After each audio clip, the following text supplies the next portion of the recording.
Today we're going to talk about a new topic. It's called a vector, and these are going to be very important as we start into our next unit, where our objects are no longer going to simply move up and down, but they're going to move up, over, and then down. We're going to start getting into two-directional motion, which is kind of fun and a little bit more how everything operates. But before we can get into that, we really have to understand vectors. A vector is simply a quantity that has direction as well as magnitude. Vector. Direction, and this is the key new thing, and magnitude. When we say magnitude, we simply mean that it has a numerical value.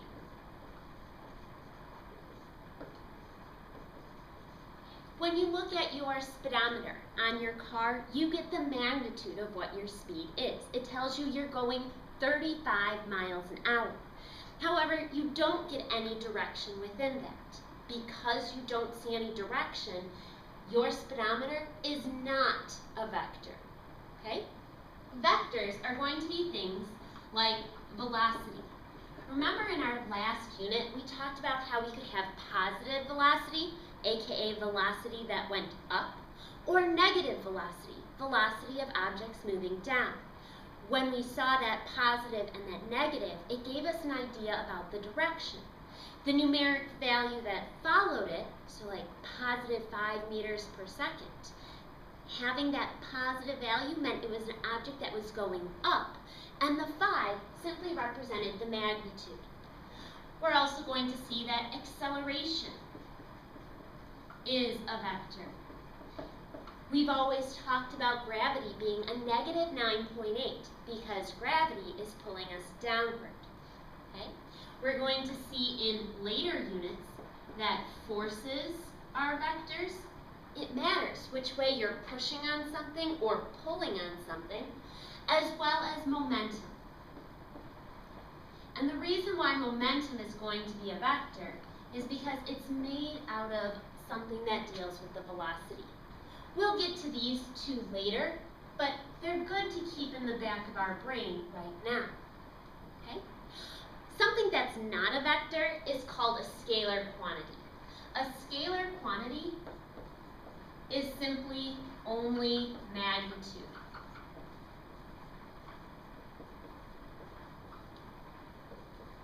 No direction. From here on out, we're not going to really deal with a lot of scalar quantities. Instead, we're going to be focusing more on vectors. So what's going to change? What are we going to do when we actually see a vector? Well, we first have to kind of get some ideas of how are we going to represent the directions of these vectors. So here's a couple of important conventions. First off, if something's going up or to the right, we're going to call those positive values. If something is moving down or to the left, we're going to call those negative values. But that's not going to be all-encompassing because not everything simply moves up, down, right, or left. What if something's moving at an angle? To start to understand how we're going to represent those, we have to look to a compass. If you were to draw a compass in like this, we would see north, south, east, and west. Again, our north and east would represent positive, our south and our west would represent negative. Now, if something is given an angle, and angles are going to really help us kind of determine exactly how much one way or the other it's going to be, we have to kind of get a feel for which angle we're given. So let's say I had a line like this. If I was given that the angle was down here, I would call that a line that is north of my eastern line.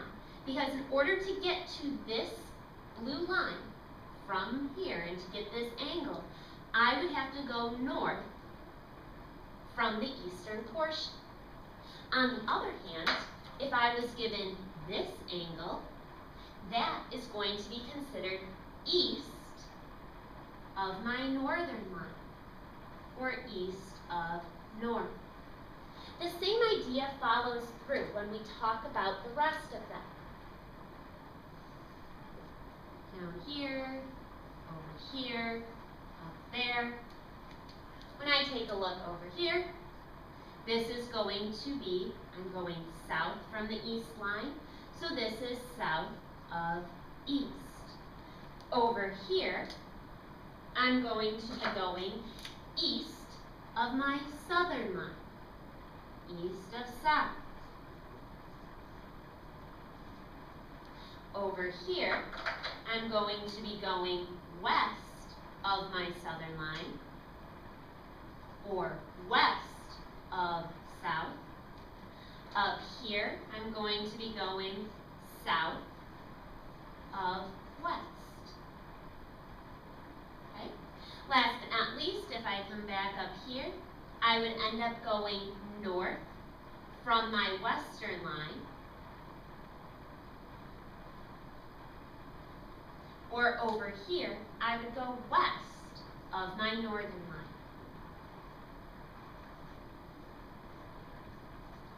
Right now, that might seem really complicated. For now, get that down. Make sure you have that in your notes. We're going to be using this as we move through this entire unit. So this is going to be something that's going to help us. And as you start to use it, it will start to make more sense. Okay? So let's take a look. If I'm given a vector, what am I supposed to do? A vector, of course, has to have a direction involved and a magnitude. So let's pretend I'm given the vector 45 newtons.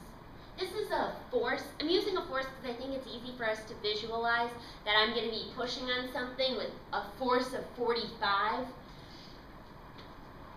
at 35 degrees north of east. This is just a newton. It's a measurement of force. So if I'm given this, I can understand all of the parts of my vector. Right here, I have the magnitude. And over here, I'm going to see the direction.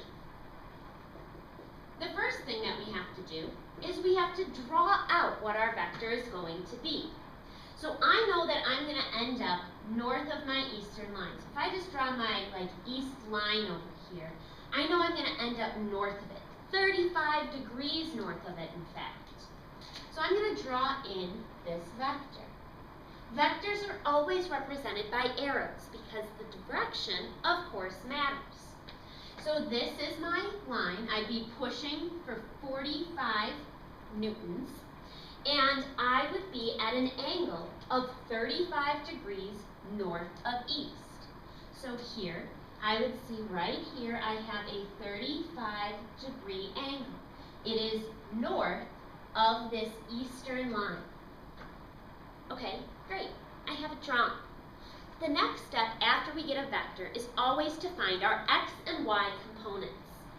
Okay, so number one is draw the vector. And step two is going to be to solve for x and y components. You'll see in a minute why that is so crucial for us. Okay? So if I want to solve for the x and y components, what that means is I want to solve for, instead of pushing it at an angle, I want to know how hard would I have to push to the right and how hard would I have to push up to get that same idea. So I'm going to draw in my components. Since this is a north of east angle, I have an eastern component and I'm going to have a northern component. Just like that. If you notice, I have a really gorgeous right triangle now. Using my information and using trig, I'm going to go through and I'm going to solve for what this chunk of the line would need to be and what that would need to be. Just as a quick review, for trig, you use SOHCAHTOA. So stands for the sine opposite over hypotenuse. Ka is cosine equals adjacent over hypotenuse, and TOA is the opposite over the adjacent. or that the tangent equals the opposite over the adjacent line. Since this is my adjacent line, and I'm given information about my hypotenuse, I'm going to first start with cosine. I'm going to say that the cosine of 35 degrees equals my x, or my adjacent line, divided by my hypotenuse, 45. When I go to solve that, I would just move the 45 over, so it would be that 45 cosine of 35 degrees equals x. In this case, x is going to end up equaling 36.97. You can try that on your calculator and make sure that you're able to do the same thing. I'm going to put in newtons at the end because this is just saying that I could push for 36 newtons that way and push for some amount up and still end up with this same 45. Now I also want to solve for my y component. My y component is the opposite. It's the line opposite of my angle. So I know the opposite and I know the hypotenuse. I'm going to say that the sine of 35 equals y over 45. Then, again, same thing, I'll move my 45 over, and I'll see that 45 sine of 35 equals y. Or in this case, that y is going to equal 25.81.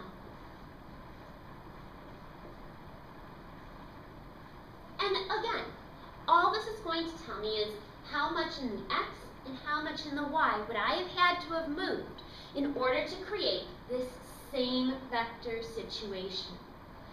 So take a look. Make sure your calculator is coming up with these same answers. One thing we have to be really careful of in this unit is making sure that we keep our answers or in our calculators in degree mode. We're always going to be using degrees. And in trig right now, you might be moving into radians. So I'll try to remind you, but always, always, always make sure that you are using degrees on your calculator. So this is kind of the basic. I'm going to put a new vector up on the board, and I'm not going to solve it for you right now, but I will put the answers underneath this video. I would like you to hit pause on the video and try to solve this one on your own. The vector that you're going to be doing is 16 meters at 20 degrees north of west. So take a second, draw it, and then try to solve for the x and the y components. Then check your answers. Again, I'm going to post the answers right below this video. Hopefully, you have found that this line is going to be north of our western line. So if you're still having troubles drawing it, draw in your west line, and then draw your vector in north of it. So this is the only hint I'm giving you. This is 16 meters at 20 degrees north of west. Again, use that information to actually go through and try to solve this. All right. Hopefully, you were able to get that really nicely after you hit the pause button and whatnot. Now, the next step, and the next hard part about vectors, is sometimes we're going to have to add multiple vectors together. And we can't just take the magnitudes and add them up, because sometimes the magnitudes might have positive, sometimes it might have a negative, and we have to be really careful about that. So, here are my tips to try to actually add vectors. And there's two phases. First, we have to see how we're going to draw it, and then we're going to see how we're going to do it mathematically. Okay, so adding vectors.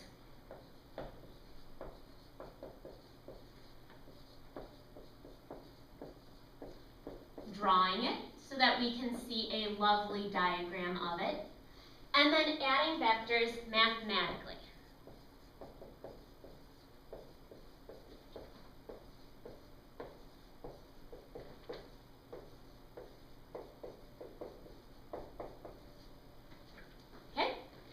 when we go to add vectors together, there's one rule that we have to be very, very careful of. Number one, the vectors that are being added must be drawn tip to tail.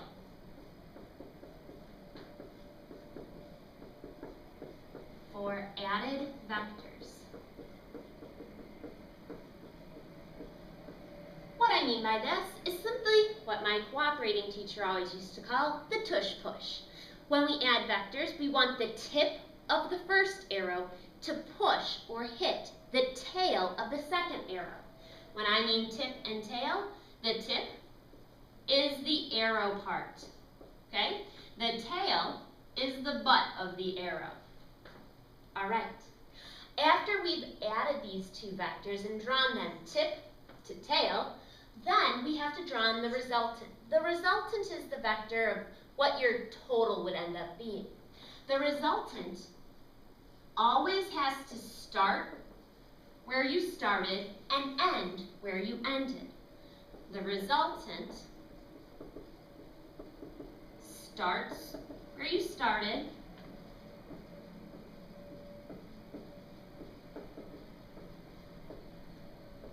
and ends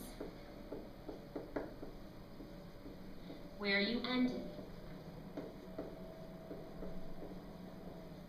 Okay? So let's take a look at this. Let's say that I wanted to add these two vectors. One that's going directly south, okay, and another one that's going in a southwest direction. Let's say that this is me walking. I wanted to walk directly south, and then I walked southwest, and I wanted to figure out where I ended up. So if we want to add these two vectors, like I said, we have to line them up tip to tail. It doesn't matter which vector you start with, so I'm just going to start with this green one. I'm going to redraw it over here so that we see it. Okay, here's my green vector.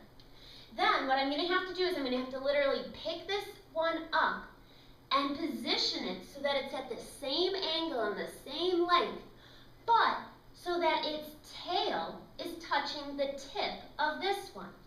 So if I'm going to do that, I'm going to pick this guy up and I'm going to redraw it here, trying to redraw exactly the same thing. Here is where we see the tush push, tip to tail. Because if I'm walking, I'm going to start here, I'm going to walk this whole vector, and then I would walk in this vector. I wouldn't get up and go to a different area. Now I want to find the resultant, and the red arrow is going to equal my resultant. That's what I did overall. Now remember, with our resultant, I'm going to start where I started. So I began this journey back up here. And I have to end where I ended. I stopped over here. So my resultant is going to get drawn in like this. So basically what this is showing us is that if I had started here and walked directly south and then walked southwest, really what I ended up doing was a motion that would have been the same as this one.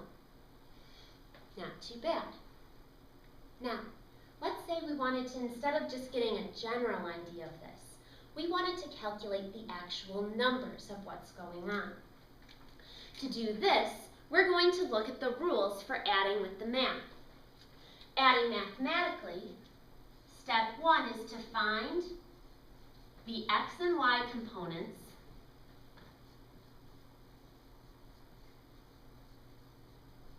of each vector.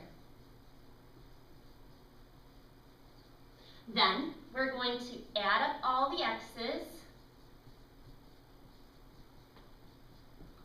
keeping in mind if something is east, it's going to be positive. If something is going to the west, it's going to be negative. And then we will separately add up all the y's. Again, remembering if something's going north, it's going to be positive, and if something's going south, it's going to be negative. Then we're going to draw resultant using these combined x's and y's. Because when we've added up all the x's from our original vectors, that's going to be the x component of our resultant. When we add up all the y's of our original vectors, that's going to be the y component of our resultant. Okay? And then we will determine the magnitude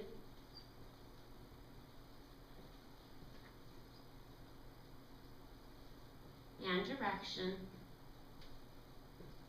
of the resultant. So let's try that, because this does seem complicated, and this is kind of difficult. And we're going to, tomorrow, start building small. We're going to start off by looking at x and y components. We're going to practice all of these steps along the way. I just want you to have an overall idea of everything we're going to do in this one little video. So in this case, we are going to add two vectors. The two vectors that we are going to add is that I'm going to say we are traveling at 50 meters. We travel 450 meters at 30 degrees north of east. 50 meters. Sorry, that marker is starting to dry out. 50 meters at 30 degrees north of east. Then my second vector, we're going to call this vector 1, is going to be me traveling 10 meters at 35 degrees south of east.